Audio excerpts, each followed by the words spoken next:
Everybody, including John Kerry, is trying to save Israel from itself. Except for the Israeli establishment, which occasionally speaks with a forked tongue, but in reality pursues a policy that has put to rest all prospects of a two-state solution.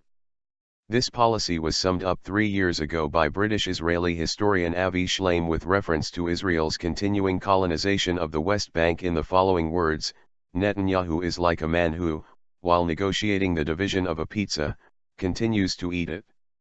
Why is it then that U.S. Secretary of State John Kerry is so eager to push both parties into another set of negotiations that are highly likely to be not only unproductive but counterproductive, by fueling Palestinian anger by their failure and thus bringing us a step closer to the inevitable third intifada?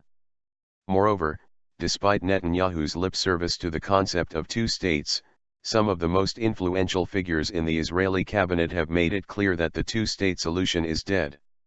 Naftali Bennett, head of the Jewish Home Party and a senior member of the current Netanyahu cabinet, has made clear that the idea that a Palestinian state should be established within the land of Israel has reached a dead end. The most important thing for the land of Israel is to build Jewish settlements.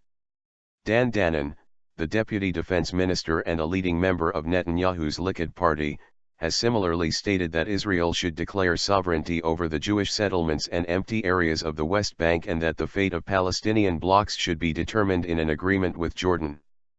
This harks back to the Allon Plan of the 1970s, except that the Palestinian blocks now will be much smaller and much more disconnected from each other than envisioned in the earlier plan. Dori Gold, former foreign affairs advisor to the Prime Minister, a former ambassador to the United Nations, an influential public intellectual in Israel, has not only ruled out the 1967 borders but also ruled out ceding East Jerusalem to a future Palestinian state.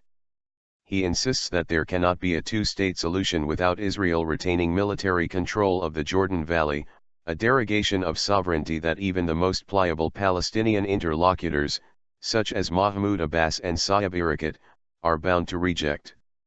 Why is it then that U.S. Secretary of State John Kerry is so eager to push both parties into another set of negotiations that are highly likely to be not only unproductive but counterproductive, by fueling Palestinian anger by their failure and thus bringing us a step closer to the inevitable third intifada? The answer is simple.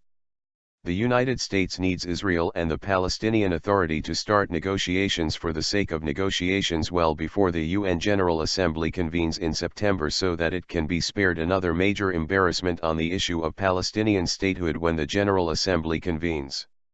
If Kerry can demonstrate that an American-sponsored peace process is underway, he can forestall criticism both of Israel and of the United States in the General Assembly for lack of progress toward Palestinian statehood.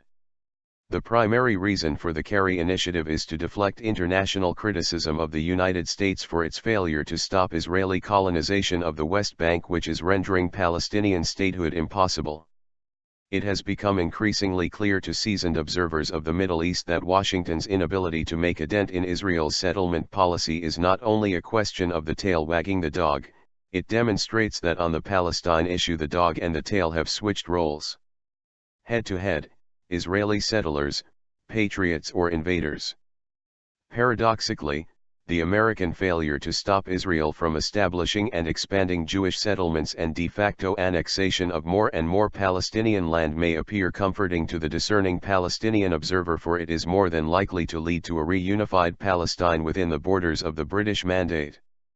This means that we are fast moving toward a situation, if we have not arrived there already, that, notwithstanding the ongoing charade about reviving the peace process, there will be only one state between the River Jordan and the Mediterranean Sea. Such a state will be based on one of two mutually exclusive principles: equal rights for all its inhabitants or de facto apartheid.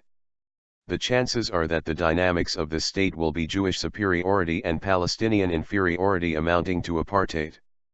This is likely to be the case because the granting of equal political and civil rights to all its citizens would mean that the state, even if it continues to be called Israel, will lose its exclusivist Jewish character, reversing Zionist goals and achievements, an outcome that will not be acceptable to the large majority of Israel's Jewish population.